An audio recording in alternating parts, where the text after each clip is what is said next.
औज़ुबिल्लाहि मिनश्शैतानिर्रजीम बिस्मिल्लाहिर्रहमानिर्रहीम अस्सलामु अलैकुम वरहमतुल्लाहि वबरकातुहू।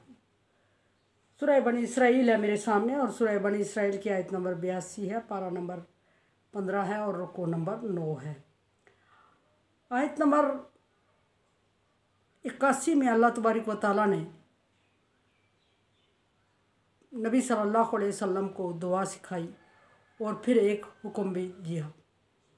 और दुआ ये कि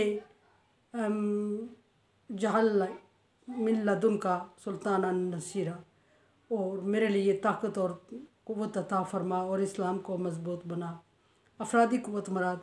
और फिर फ़तह मक्का के वक्त जब आप सल्लल्लाहु अलैहि वसल्लम बुतों को गिरा रहे थे तो जो आयत नाज़िल जहल हक़ व ज़हक़ल बातिल, हक़ आ गया और बातिल मिट गया, और बातिल मिटने के लिए था, बातिल के मिटने की और हक़ दीन इस्लाम के आने से मुराद यह कि क़यामत तक साबित रहने की, कायम रहने की खुशखबरी सुनाई। फिर दीन इस्लाम को क़यामत तक कायम और गालिब रहने की खुशखबरी सुनाई अल्लाह तबारक व तआला ने, और हक़ और बातिल को, कुफ्र को मिटने की खुशखबरी सुनाई नबी सल्लल्लाहु अलैहि वसल्लम को।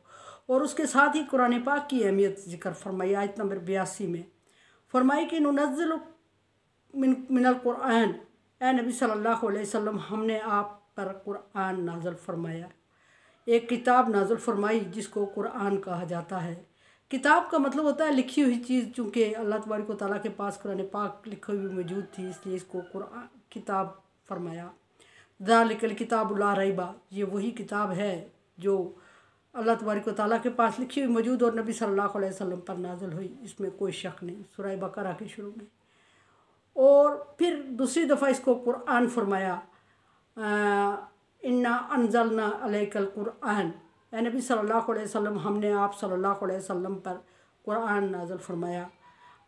फिर यहाँ फरमाया नुनज़्ज़िलु मिनल कुरान, हम कुरान नाज़िल फरमाया, हमने आप नाज़िल फरमा रहे हैं, फरमाया, फरमाएंगे। यानी कुरान का मतलब होता है कि बार बार पढ़ी जाने वाली किताब, वो चीज़ जो बार बार पढ़ी जाए, दुनिया में सबसे ज़्यादा पढ़ी जाए। चूँकि कुरान पाक ऐसी किताब है जो दुनिया में सबसे ज़्यादा पढ़ी जाती है। मुसलमान अक़ीदे की बुनियाद पर पढ़ते हैं और सवाब हासिल करते हैं, और अगर अमल करेंगे तो दुनियावी फ़ायदा भी होगा, नहीं भी करेंगे तो आखिरत का फ़ायदा, नेकी, अजर ज़रूर मिलेगा। और गैर मुस्लिम इसको दुनियावी फ़ायदे के लिए पढ़ते हैं और इस पर अमल करते हैं और फ़ायदा हासिल करते हैं, और अक़ीदा उनका इस पर नहीं है, चूँकि आखिरत पर नहीं है, इसलिए वो आखिरत के अजर और सवाब से महरूम होते हैं। लेकिन दुनिया में जो इसको मानेगा और अमल करेगा दुनियावी मकसद के लिए, तो ये उसमें भी फ़ायदा है। जो दोनों मकासद के लिए इस्तेमाल करेगा उसको दोनों जहान में फ़ायदा है।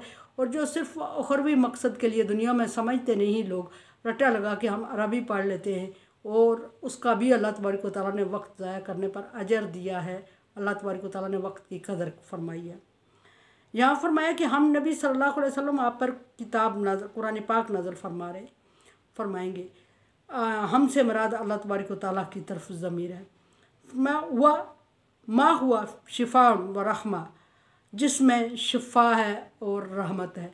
शिफा से मतलब ये कि हर एक बीमारी की शिफा है, और कुरान पाक की कोई भी आयत किसी भी बीमारी के लिए नियत करके पढ़ के दम कर लिया जाए तो उसमें शिफा ही शिफा है।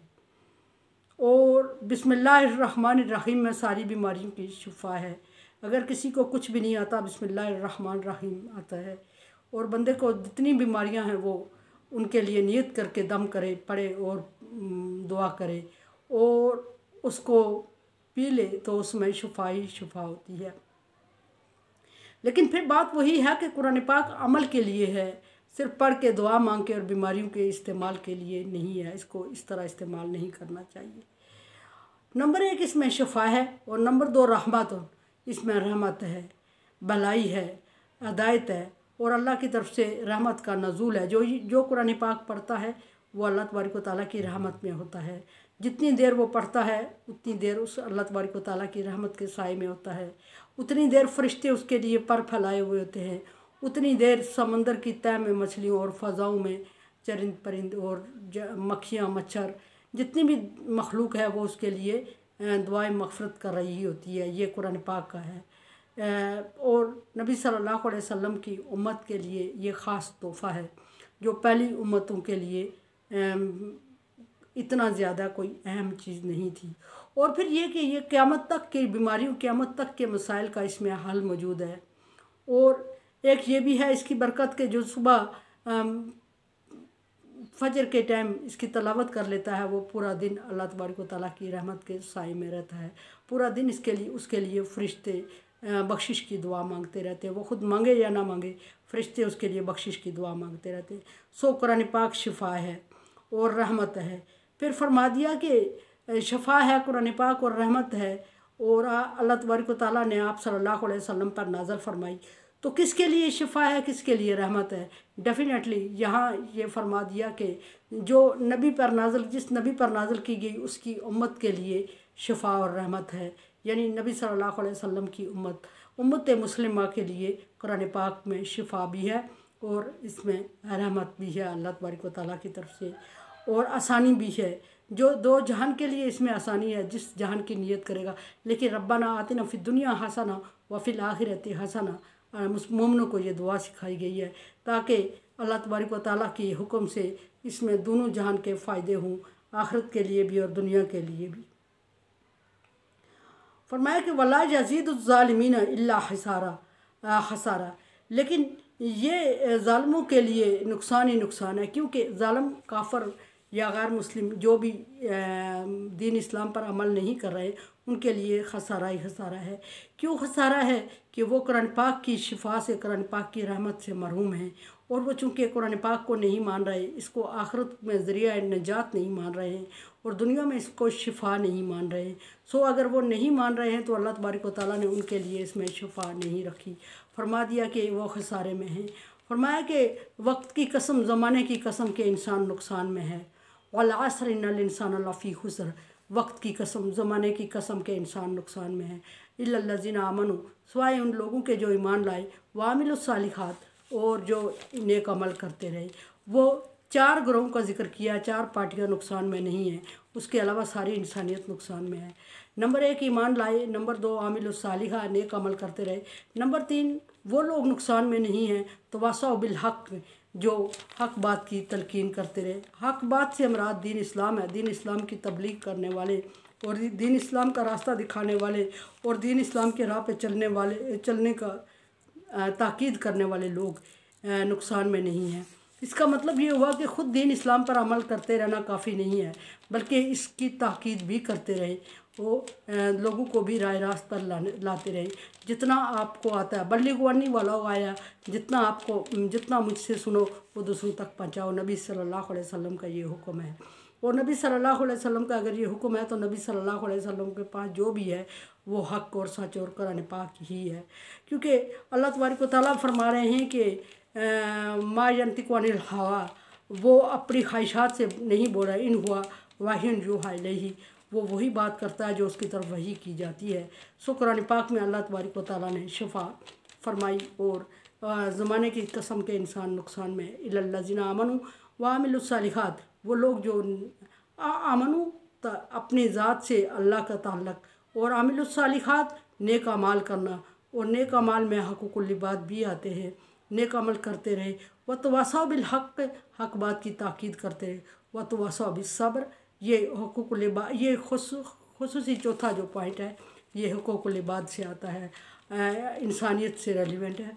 फरमाया कि और लोगों को सब्र की ताकीद करते रहे। सब्र की ताकीद से मतलब दिलजोई करते रहे। जो बंदा मुश्किल में आपकी तरफ आए उसकी दिलजोई करें, उसकी हौसला अफजाई करें, उसको दिलासा दें और उसको किस्से वाक़यात सुना के उस वक्त उसकी मुश्किलात में थोड़ा सा उसके ज़हन को सुकून देने की कोशिश करें।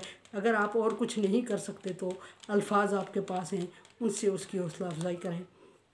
ये 4 कैटेगरीज हैं जो नुकसान से हट के यहाँ कुरान पाक का जिक्र हो रहा है। और फरमाया कि जिसने कुरान पाक वला यज़ीदुज़्ज़ालिमीन इल्ला खसारा, काफ़िर और नाफरमान और मुनकर लोग नुकसान में हैं। और फरमाया कि फिर इंसान की एक खसलत जिक्र करते हुए अल्लाह तबारक व तआला फरमा रहे हैं कि इंसान इतना नाशुक्रा और अजूला और जहूला है, नादान और जल्दबाज है। फरमाया कि इज़ा अनअमना अलल इंसान, जब हमने इंसान पर एहसानात किए, दौलत दी, इज़्ज़त दी, रिज़्क़ दिया, शादगी खुशहाली दी और आसूदगी दी। ये सारे एहसानात हैं। इससे हट के भी कहीं एहसानात, ज़िंदगी दी, सेहत दी, एक एक सांस का हिसाब भी इंसान फ़बिअय्यि आलाइ रब्बिकुमा तुकज़्ज़िबान नहीं चुका सकता। फरमाया कि इंसान की आदत जिक्र करते हुए फरमाया कि जब हमने इस पर इनामात किए, आसानियाँ की, आसूदियाँ की, आरज़ा, तो वो मुँह फेर गया, पहलू बदल गया, करवट बदल गया, यानी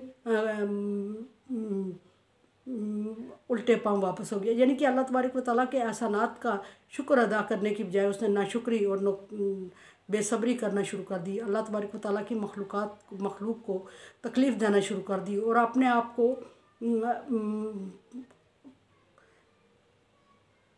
आप को मालिक के कुल समझ लिया कि मैं ही सारे चीज़ों का मालिक हूँ और ये सारी चीज़ें जो मेरे पास हैं ये मेरी अपनी सलाहियत से हासिल की हुई हैं। मैं इन चीज़ों पर इस काबिल हूँ कि हासिल कर सकता हूँ। बजाय इसके कि वो अल्लाह का शुक्र अदा करे, उसने इन चीज़ों में अपना आप ज़ाया किया। अल्लाह तबारक व तआला फरमाते हैं कि जब मैंने इंसान को आज़माना होता है तो उसको नेमतें दे के आज़माता हूँ और वो खुश हो जाता है और कहता है रब्बी अकरमनी, मेरे रब ने मुझे इज़्ज़त दे दी, स्टेटस दे दिया, ये यानी कि मेरा हक़ था। और जब इसको मैं रुस्वा करता हूँ, छीनता हूँ, तो वो कहता है कि छीन के आज़माता हूँ तो वो रोने लगता है और कहता है रब्बी आहनन, अल्लाह ने मुझे रुस्वा ज़लील कर दिया, और उस वक्त रोना धोना शुरू करता है। यहाँ भी यही फरमाया ना बिजानिबिही, और उस वक्त वो और नाफरमानी करने लगता है और पहलू बदल लेता है। वइज़ा मस्सहु शर्रु, और जब उससे नेमतें छीन ली जाती हैं, दूसरा पार्ट आता है उसकी आजमाइश का कि जब उससे नेमतें छीन ली जाती हैं तो यऊसा, वो ना मायूस हो जाता है और उस वक्त शिकवे शिकायतें करना। मायूस का मतलब ये यानी कि सब्र एक जगह भी नहीं किया। सब्र का मतलब होता है बर्दाश्त करना, टिके रहना, ठहरे रहना। हमारे यहाँ अक्सर मान लिया जाता है कि मुश्किलात में ही सब्र होता है और दुख दर्द में ही सब्र होता है, बल्कि खुशी में भी सब्र होता है। और खुशी में सब्र ये होता है कि मुस्तकिल मजाजी हो, इतराना ना शुरू कर दे और अल्लाह तबारक व तआला की नाशुक्री, नाकदरी नेमतों की ना कर दे, बल्कि टिका रहे, ठहरा रहे, अपनी औकात में रहे और अल्लाह तबारक व तआला का शुक्र अदा करे। उस सूरत में उसने नहीं किया। फिर जब अल्लाह तबारक व तआला फरमाता है कि जब ऐसी कंडीशन आ गई, मैंने उससे नेमतें छीन ली, तो फिर उसने सब्र नहीं किया, मायूसी कर दी और शिकवे शिकायत कर दिए और मायूसी में हद से बढ़ गया। और ऐसा भी हुआ कि मायूसी में अल्लाह तबारक व तआला को याद करना ही भूल गया, खुशी में भूल गया, मायूसी में भी भूल गया। किसी सूरत में इंसान ने मियाना रवि इख्तियार नहीं की और इस वजह से इंसान को खताबात अल्लाह तबारक व तआला ने दिए, जाउला अजूला, नाफरमान और नाकदरा, इस तरह के कि किसी खुशी के मौका पर भी उसको बर्दाश्त करना होता है और उससे लोगों को मुस्तफ़ीद करना होता है, और परेशानी के मौका पर भी बर्दाश्त करना होता है और अपने आप को साबित कदम रखना होता है। मेरे चैनल को आप सब्सक्राइब कर रहे हैं तो शुक्रिया, नहीं कर रहे हैं तो इसको देखें, समझें, और अगर समझ रहे हैं कि कोई अच्छा काम हो रहा है तो मेरी हौसला अफजाई करें। अल्लाह हाफिज़।